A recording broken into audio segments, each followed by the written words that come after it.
Today's presentation is entitled John Hunter and the Philosophy of Dentistry. I have the privilege of introducing my colleague Joseph Board, a PhD, who's an adjunct assistant professor in Laupus Library. Joe has degrees from Oxford and Cambridge, and he self-identifies as a historian of politics and science. And I've had the pleasure of getting to know Joe for about half a year, which is how long he's been here at ECU. His lovely wife is the rabbi of the synagogue that I go to, so I see Joe in and out of my professional life, okay? Here's Joseph Board to speak on John Hunter and the Philosophy of Dentistry. Okay, thank you, Daniel. Hi. Well, doing the history of science is rather like overhearing a conversation that's not meant for you. The participants know what they're talking about. They know why their argument matters. They know what the terms of their argument imply. And the historian is in the position of an eavesdropper. The eavesdropping historian interpreting really what he or she can catch. And like an eavesdropper, you dive into the flow. You don't have all the information at the very beginning. And the work of understanding is very much like an act of translation. You're trying to catch what it is that you can hear. So in this lecture, I want to really focus on a very rather specific problem in the history of dental thought, really a very specific problem thrown up by a dental text from the 18th century. And I want to almost go through a rough approximation in this lecture of the kind of thing that a historian of science will really go at trying to comprehend, to understand this flow of speech. So what I want us to try to understand is this. Natural historians have been at great pains to prove from the teeth that man is not a carnivorous animal. All right? Now, we're going to talk, obviously, about the author of the text. We're going to talk about the context. Of course, we're going to do all of those things. But just at the very beginning, I want you to imagine you're in maybe a cocktail party, or you're at a bus stop, and you overhear this snatch of conversation. Well, natural historians have been at great pains to prove from the teeth that man is not a carnivorous animal. And speaking personally, I find that initial act of defamiliarization, if you like, that act of strangeness, a valuable first step. That's how one comes, or I at least come, at a text that I'm trying to understand. Just to put aside the context just for a moment and think about the text, allow oneself to be surprised by the text. Don't have all of the information. In fact, at this stage, you don't have any of the information. Apart from this, natural historians have been at great pains to prove from the teeth that man is not a carnivorous animal. So what questions are posed by this proposition? Well, rather obviously, what natural historians are being referred to here? Why have they been at great pains to prove from the teeth? How is it possible to prove such a thing from the teeth anyway? What does proving mean? That man in the abstract, is not a carnivorous animal. Why does this question matter? And this is the sentence that we're going to try to understand in its context, in its ramifications, during the course of this short lecture. Okay. Well, I suppose I should give you some information. The author of this snippet was John Hunter. Now, John Hunter was an eminent surgeon in the late 18th century, well, active really from the 1750s through to the 1770s in London. He's a Scot by background. He was a naval surgeon and also a surgeon extraordinary to the king, to George III. Hunter climbed his way from modest background into what one might call the medical establishment. He was attached to St. George's Hospital. And ultimately, he bequeathed a miscellaneous assemblage of curiosities, now the Hunterian collection, at the Royal College of Surgeons. We're going to talk a lot more about that in a bit. All right, so this is the author. he is saying this originally to medical students, private medical students, either at his home or connected with St. George's Hospital. The text that he's going to put together will arise from this lecture series. So he's going to assume the knowledge that a medical student would have in the 1770s. Someone who's moderately well-read, not necessarily an expert, but keen and interested in the sphere of natural history. All right. Now, the sentence appears at the beginning of a chapter in this work, The Natural History of the Human Teeth, explaining their structure, use, formation, growth, and diseases. And I think it's rather important for us to bear in mind that when Hunter writes that natural historians have been at great pains to prove from the teeth that man is not a carnivorous animal, he is including himself in the shared enterprise. He's actually setting this up in order to amend or argue against it. But he's including himself in this enterprise. So he is, as it were, correcting his peers here. All right.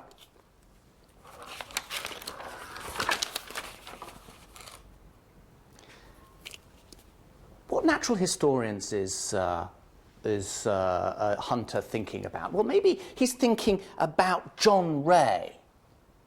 Now, Hunter is writing in the 1770s. John Ray, one of his predecessors back in the day, back in 1705, wrote the following in his History of the Plants. Certainly man by nature was never made to be a carnivorous animal, nor is he armed at all for prey and rapine with jagged and pointed teeth and crooked claws sharpened to render and tear, but with gentle hands to gather fruit and vegetables and with teeth to chew and eat them. All right?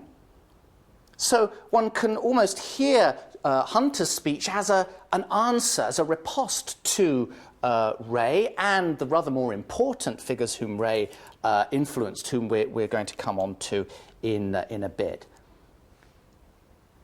Now, to get a sense of what Hunter is driving at with this preoccupation with carnivorousness, we can go on and read what he says. This occurs at the beginning of a chapter, which itself raises a question. The chapter is of the use, the class of the human teeth, and it's really parachuted in the middle of a very detailed description of the different kinds of teeth that exist in the human jaw. So it's a rather abrupt excursus. Well, we get a sense of Hunter's argument by his amplification. True, man is not like a lion, catching, killing, and eating prey by its teeth. It's almost a direct reprise of someone like Ray. However, the human teeth are fitted for eating meat that has been catched, killed, and dressed by art in all the various ways that the superiority of the human mind can invent. And Hunter goes on. The light in which we ought to view this subject is that man is a more perfect or complicated animal than any other, and is not made like others to come at his food by his teeth, but by his hands, directed by his superior ingenuity, the teeth being given only for the purpose of chewing the food to aid digestion. And thence he is able to live in a much greater variety of circumstances than any other animal, and has more opportunities of exercising the faculties of his mind. Man is a compound fitted equally to live upon flesh and upon vegetables. So what I want to convey to you is that we have this sudden excursus into what can only be described as a social and a moral theory, right in the middle of this dental treatise. The text presents a defense of artifice. Arts in the 1770s mean the arts of an artisan. They don't mean so much the fine arts. A defense of artifice, invention, complexity, intellectual cultivation, and social variety. The end of the teeth is the exercise of the mind. And the text is aggressively progressive in its assumptions. And we see this oddly progressive argument in other parts, sort of creeping into other parts of the text. For example, perfection is a quality of adulthood. In the section immediately preceding the one we're hammering away at, under the heading of the progress of the teeth, that's the phrase from the text, the author Hunter observes that the first adult molaris comes to perfection and cuts the gum about the 12th year of age. Now, the adult teeth, with its full set of incisors and cuspids, are broader and thicker to meet their ultimate range of complex functions. They arise in their own pockets, and so cannot simply have been enlarged by the physical resistance of the junior set. So the cause of the adult teeth, the form of the adult teeth, is by some kind of ulterior design and not by mechanical pressure. And Hunter goes on about this quite extensively. Now, why is he so keen to say that an immediate proximate mechanical cause isn't sufficient to explain the adult teeth? Well, he's insisting upon the design of the adult teeth for social complexity, to fit the human frame for a range of different environments, and so to aid in the cultivation of man. Human beings reach their perfection, if you like, in an adult society, one that is cultivated, one that is sophisticated. All right? So there's a progressiveness in Hunter's argument. All right, now, to understand why there is this focus on perfection, on progress, on adulthood, we need to, as it were, take a step back and think a little bit further about this business of natural history. Who were the natural historians in the sense of their function? What were they trying to do? In Europe during the 17th and 18th century, I'll just give you some basic background, there's a turn away from religious conflict and towards abstraction and system. And this turn is roughly coterminous with what we call the Enlightenment.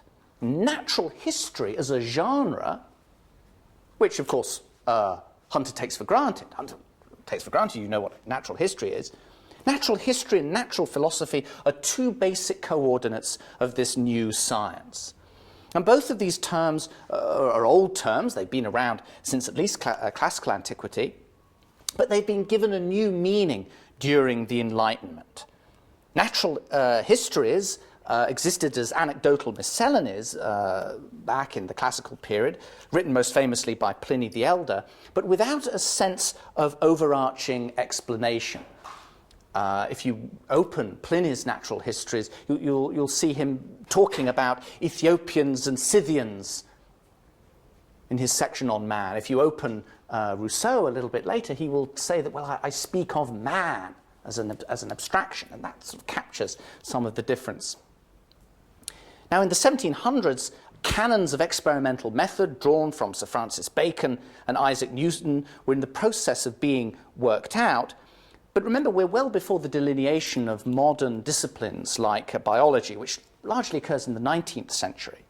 So instead, approaches like philosophical history and philosophical chemistry share some fundamental features.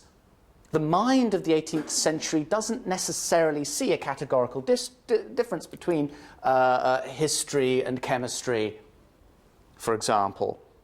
So for a practical concern like dentistry to be folded into the framework of natural history, to write a natural history, is unexceptional.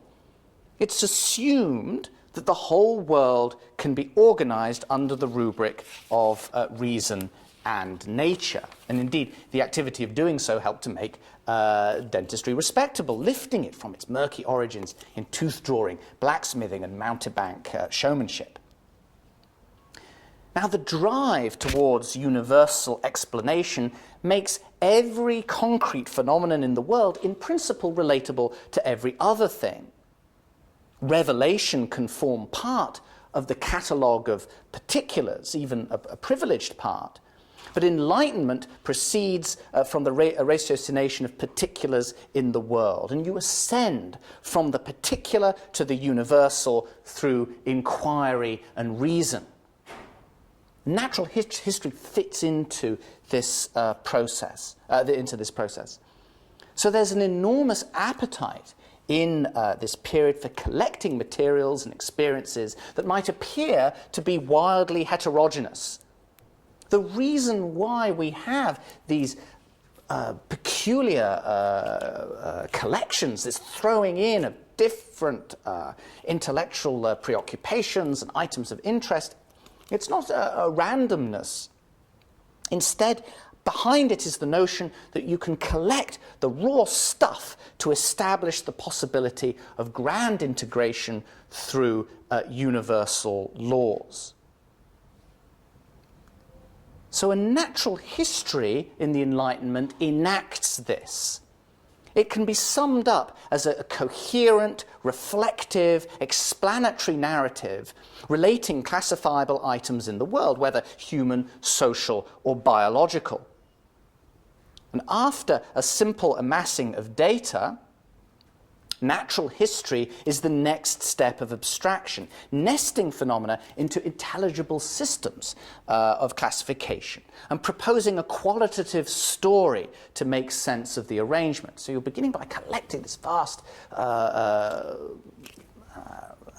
quantity of stuff, and you're then telling a classificatory story about the stuff, all right? And all the stuff is potentially relevant to all the other stuff if you've done your job correctly. Now, the new natural philosophy is the further act of abstraction, almost like the jackpot, if you like.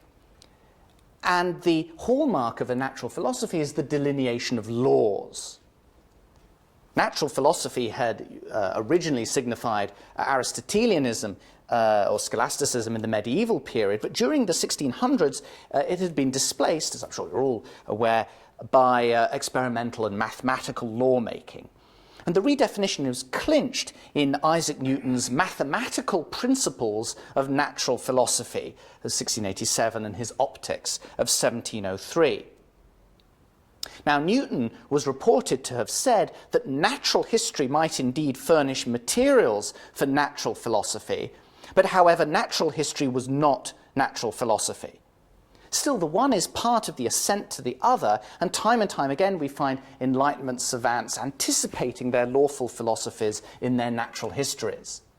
So doing natural history fits you into a grander, a broader intellectual program. You know where you fit in relation to what other intellectual savants are doing in various different areas. And in the back of your mind are your two gods, Francis Bacon, who tells you how to observe and to collect, and Newton, who gives you something to aspire to in terms of mathematical lawmaking.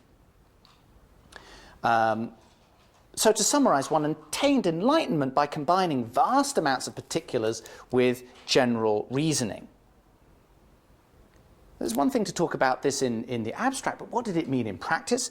Well, your media included cabinets, collections, catalogues, dictionaries, encyclopedias. And this brings us back to John Hunter.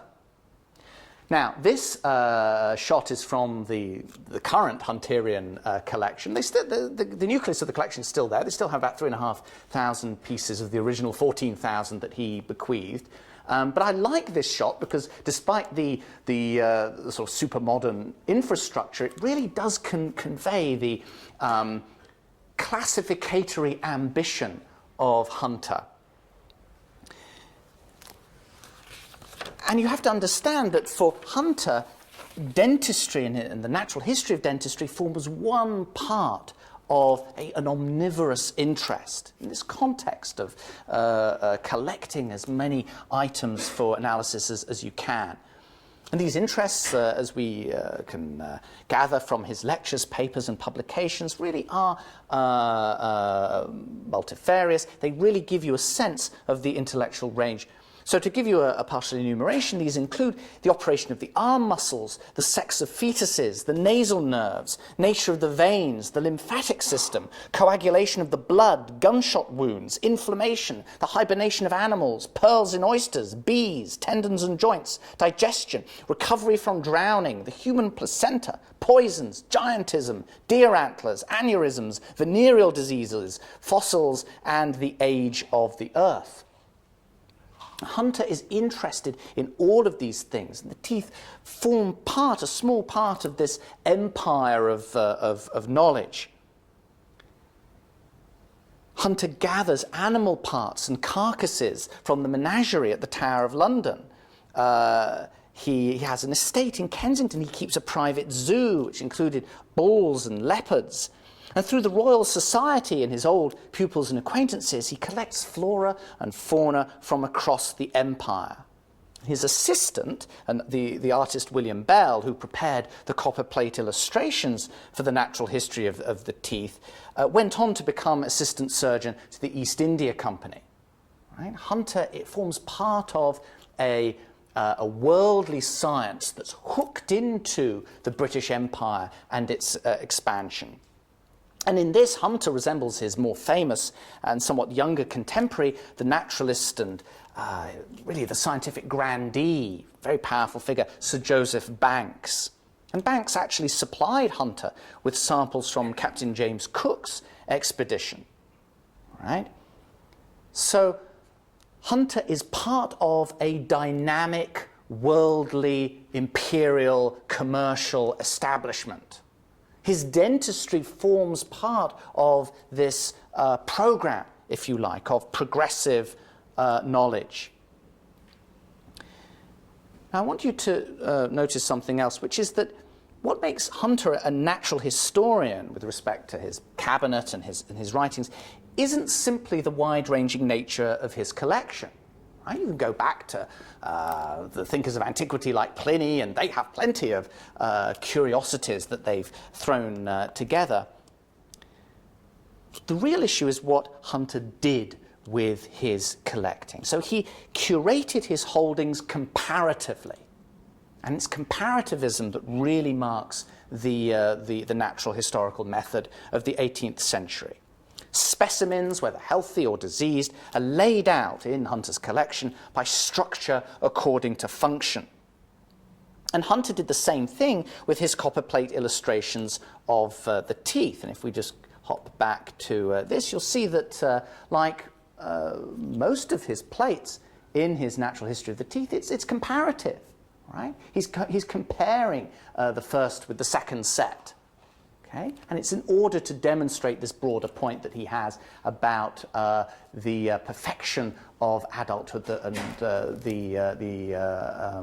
the progressive structure, if you like, of what's going on. So taxonomy is of foundational importance to 18th century natural history because it is comparative, because it gives you the basis for drawing general conclusions and ultimately hitting upon universal laws. And the most famous taxonomist and natural historian of the period was, of course, the Swede Carl Linné, or Linnaeus, the founder of binomial classification. And he had been active really from the 1730s onwards, publishing his grand system of nature, which any moderately educated person, certainly anyone who is interested in the natural world, would have known about at the time. Now, Linnaeus drew on the earlier and more obscure figure who I've referred to briefly, John Ray, but really created a far wider and more comprehensive system of classification. And the teeth played, of course, a very important role in Linnaeus's classificatory system. In his original system, where he places both man and the simians under anthropomorpha, I mean, part of the classificatory system are the disposition of the teeth, the four incisors either side of the front teeth, which Linnaeus says are herbivorous incisors. All right? So in order for Linnaeus to make his sort of comparative classification work, he has to say, and he does, that man's natural food, like John Ray before him, man's natural food was fruit and succulent vegetables. Right? And this conclusion rises from comparison with the other primates, particularly orangutans. The other thing that really excited Linnaeus were the disposition of the sexual glands, and the front chest mammary glands are taken to be associated signs of herbivorousness. Right? So a vegetarian diet, or a naturally vegetarian diet, underpins Linnaean taxonomy, which is a stable and perfect order ordained by God. Right? That we have this tradition of vegetarianism from John Ray going through to Linnaeus, and these are the natural historians who've been at great pains to say that man is not a carnivorous animal.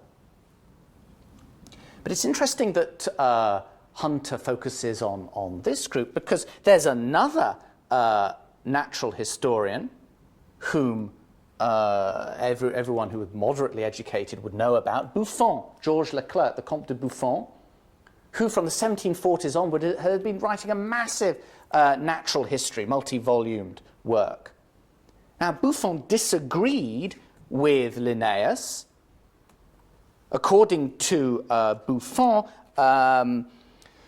the notion that the man in the state of nature, he advances the idea that man in the state of nature was never destined to live upon herbs, grains, or fruits. Now, Buffon did warn against the overconsumption of meat, and Rousseau, Jean-Jacques Rousseau, picks up on this a little bit. But Buffon is very irritated by Rousseau, and really, as part of his argument against Rousseau, becomes very much more vehement in his anti-Linnaean argument. All right? Now, Rousseau, Jean-Jacques Rousseau, is picking up on the argument from Ray and Linnaeus that man is vegetarian. And of course, in Rousseau's hands, man's natural gentleness, his natural vegetarianism, becomes ideologically charged, no longer a matter of optimistic natural theology, as it had been earlier for Ray, but instead a matter of innocence. And Jean-Jacques Rousseau, in his Discourse on the Origin of Inequality, 1755, deploys natural history to condemn progress and civilization. In the primeval forest, natural man would have shared in the foods of the animals, foregoing sickness and free from the torture of medicine. Rousseau attacks the very notion of civilized medicine. He's drawing quite explicitly on Linnaeus's vegetarian argument. One of the proofs that the taste of flesh is not natural to man is the indifference that children exhibit for the sort of meat and the preference that they all give to vegetable foods such as milk, porridge, pastry, fruits, and etc. And that's from Emile, which was Rousseau's disquisition really on education. Notice there that Rousseau wants to say that childhood has a kind of superior innocence, a superior moral standing. Okay? And Hunter is coming into this debate. On the one side you have Ray, Linnaeus, and Rousseau. On the other side you have Buffon. And Hunter is very much on the side of Buffon and against Ray, Linnaeus, and Rousseau. He doesn't want to say that, well, childhood has a sort of superior moral status. Instead, he wants to say that it's adulthood that shows perfection and progress. He's not in favor of a return to nature or natural simplicity. Instead, he's in favor of commercial society, the political establishment, excuse me.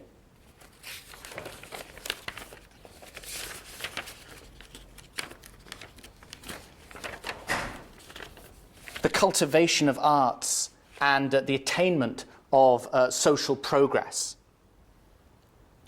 This social progress is not the same as republicanism or democracy. And this is something which politically we have to adjust our sights to understand the world of the late 18th century. In the world of the 1770s, to be a Republican or a Democrat is to be a throwback. Rousseau is the theorist of virtuous, simple republics, right? Harking back to those Greek city-states like Sparta.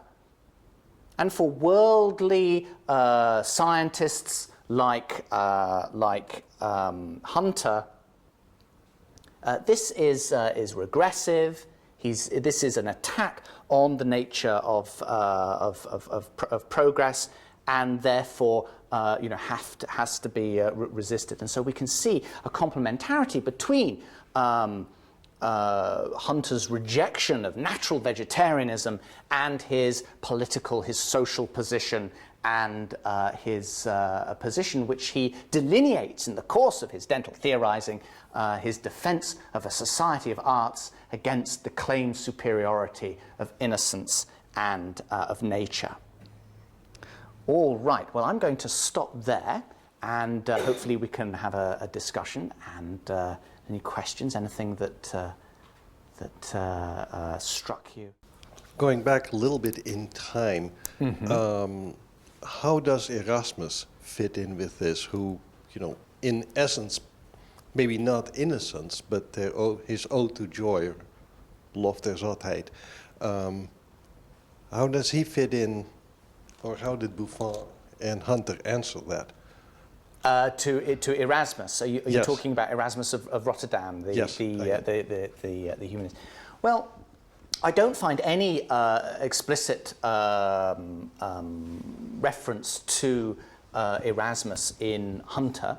Now, that's a very interesting question, the relationship between Erasmus and Buffon. A lot of the intellectual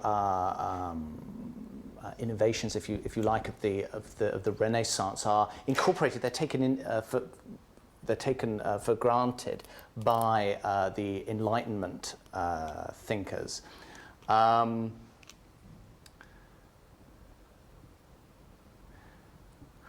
Now, we are talking about different models of innocence.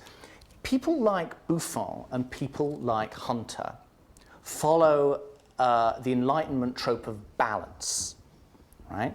Buffon is opposed to overconsumption of meat, all right? But he wants to say that human beings can eat meat, and if you look at the digestive tract of human beings, I mean, the stomach and intestines, they're too small, really, to be effective herbivores, and therefore meat eating must be part of this. At the same time, one can stand, or one should stand, against over consumption. And so balance metaphors are certainly quite prevalent in Buffon. Now, Erasmus, in a very different sort of way, proposes a kind of religious moderation, a kind of humane sensibility. So if there's a connection between them, I'd say it was an indirect one, but it's really Erasmus's balanced worldliness that would feed through in a kind of cultured way to Buffon, then maybe indirectly to someone like Hunter. I'm not aware of a direct discussion in Buffon of Erasmus, but there's a similar kind of tone. All right, Erasmus is a worldly person, deeply opposed to fanaticism. People like Rousseau are fanatics in the eye of Hunter and certainly of Buffon. who directly... Buffon calls Rousseau an austere and savage philosopher. All right, and you can imagine Erasmus saying a similar sort of thing, you know. So I'm not sure if that answers your question. It's the transmission of a sensibility, I think, rather than a direct commentary, so far as I'm aware. Okay, unless you know. I mean, are you aware? Okay, all right, of a particular discussion. Okay, all right. Question: yes. How were they received? How were the two different schools of thoughts received amongst the public? You know, what were... That's a great question, and that's something that historians of science are very interested in. There's been a lot of work done on the medical public, and you have to. I go back to the original audience for this text. As I say, the natural history was originally delivered as lectures, anatomical lectures. So the medical world of London in the late 18th through to the early 19th centuries is a hotbed of political polarization and division. There are lots of people who are outs trying to, as it were, get in. There's resentment against Oxford and Cambridge, which are closed and clerical and full of Latin and Greek and this sort of thing. And in some ways, Hunter, he has an exasperated attitude towards that. But Rousseauvian ideology of vegetarianism is politically radical. If you're a materialist, if you're a dissenter, if you veer on the side of democracy and maybe even republicanism, if on the basis of your medical studies you rather suspect that the body and the soul are commingled in some way, and maybe you're even a materialist, which of course has all sorts of terrible religious implications, you're going to be very sympathetic towards a vegetarian argument. So vegetarianism is politically radical and rather seditious in the late 18th and early 19th centuries. A philosophic radical like Bentham, right? Slightly later than Hunter. But Hunter fits into, he's part of the establishment. He wants balance and order, which includes an appropriate degree of carnivorousness. Right, so he is going to argue that way. And you find check and balance arguments on the side of what we would call today political conservatism, though be careful about that word in that period. And you will find vegetarianism on the side of political radicalism. And the audience, the educated public, are these medical students. Okay? Did Thomas Jefferson's comment that what meat should be a condiment and not an aliment, is that to show his like political? Yes, it's interesting that. Could you repeat the question? I'm sorry, my question was about Thomas Jefferson stating that meat should be a condiment and not considered an aliment. Yes, it is interesting that, where does someone like Jefferson fit in to all of this? In a way, you can see vegetarianism and carnivorousness and the associated sort of physiological theories of the teeth as existing on a kind of political spectrum. Now, someone like Jefferson, obviously from an English perspective, is a dreadful radical and just beyond the pale. And by the way, Hunter's attitude towards rebels, and of course he's writing in the 1770s, is that they should be expelled from the empire as a punishment. Right? Someone like Jefferson jolly well deserves to be booted out and sent to the periphery and to rusticate in ignorance and all that. Now, someone like Jefferson, of course, part of the interest that the founders had in natural science, Jefferson was tremendously interested in that, was to prove the fact that they were not marginal intellectually against characters like Hunter and their assumptions, if you see what I mean. So. On the other hand, we find Jefferson not going all the way over to vegetarian, sort of a strict vegetarianism, if you like, allowing for meat as a concession. So I suppose one could argue that this rather neatly shows his position as exceptionally radical in the broader imperial sort of British-centred world, but I suppose one would say to the centre-left or something, I'm using anachronistic language, in the American political spectrum of the time. He's a democratical Republican, right, in the language of the time, but he's not as radical as someone like Tom Paine, right? So it's an interesting question.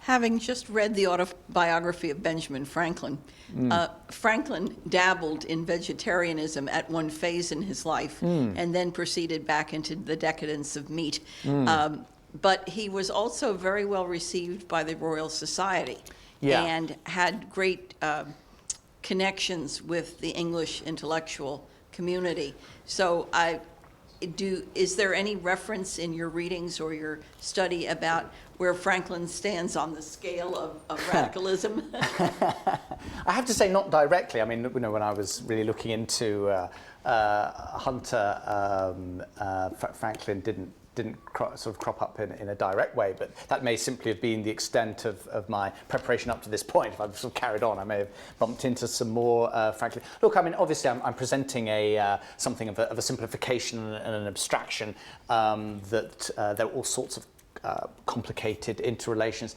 I mean, one interesting aspect of this is theological, right? Meat eating is a concession granted by God in Genesis after the flood. It's a sign of man's fall. And so there's an ambiguity around that. There is a theological argument in favor of vegetarianism as a kind of return to an Adamic kind of world. And then on the other side, there's the idea, well, we can never go back. You know, the cherubim guard the garden. We can't go back that way. And so we have to advance into a society of cultivation and of arts. And there's an ambiguity there. It's not unusual for there to be an oscillation between meat eating and vegetarianism. And that may be related to this theological ambiguity, and I pose that as a hypothesis rather than as a proposition. Someone like Francis Bacon, who was writing in the preceding century, the 1600s, advocated either sort of binge eating on meat or vegetarianism as purgatives, as good for the health. So you could be extravagantly carnivorous, or you could really go for a kind of fruit and water diet, and both would have a purgative kind of effect. I've got a question. You've been talking about this being for medical students, and I have to admit to a limited knowledge of history of dentistry. Would there have been dental students at the time, in the sense of, or would it, so that somebody was interested in dentistry, would they have been a student, or would they have been more like an apprentice in a guild system? And right. The short answer is no. When I use a rather sort of inexact term, medical student, students who were attending classes in comparative anatomy connected with surgery. That's the respectable end. Now, dentistry during this period, and I had occasion to talk to the dental school in January about that. Dentistry is sort of caught halfway between this respectable world of surgery, which people like Hunter are sort of moving dentistry into through actually this medium of natural history, right? It's very respectable natural history, part of this broad intellectual program. But it's coming out of a world of blacksmithing and horseshoe fitting and tooth drawing and showmanship, on the stage and this sort of thing, as dentistry as public entertainment, this kind of thing. We were talking before about monstrosities, dwarves and giants. Well, look, here's a dentist, who's going to pull some teeth. And they would have costumes and this sort of thing. Now, someone like Hunter wants to get away from all of that. He wants a rigorous, natural historical approach to surgery The word dentist is current in this time period. It had been introduced a little bit earlier in the 18th century, but really is a subdivision of surgery. And it's as a surgeon that Hunter is famous. Question then, since we're talking about mostly surgical students that this is being presented to, was Yeah. did you come across any move to look at healthcare outcome in terms of as it connects with the diet of either a meat-based diet or a plant-based diet? Yes, it's interesting that, Hunter's own natural history is very much composed of cases. I gave you this sort of these intellectual coordinates of this section within his treatise, and there's a natural history, and then there's a practical treatise that's appended to the natural history as well. So there's a lot of rather detailed case description and investigation. And in that, he's not untypical at all. And of course, that does fall, it's consistent with this sort of natural historical approach of collecting cases. Now, if you collect cases, you also have to collect outcomes. And Hunter does talk about this. And he notices that you eat fruit, you have better dental outcomes. He's quite clear about that. Really, in some ways, his advice sounds very modern. That you should certainly make sure that you eat lots of fruit. Hunter's argument is not in favour of a kind of blanket carnivorousness. He's not arguing against the eating of fruit. He is arguing for balance, a balanced diet, which has even today a strong rhetorical kind of charge. But it has an even more an even stronger rhetorical charge when he's writing it. So, in short, the dental outcomes certainly favour vegetarianism and fruitarianism, and Hunter recognises that. What he wants to say is that man can do either, and it's very important that man can do either, because that then fits him for environments and the cultivation of his intellect and the arts and social progress. Okay. Any other questions? In that case, a reminder to please sign the registration form if you haven't already. And thank you very much. Okay. Joe. Thank you very much.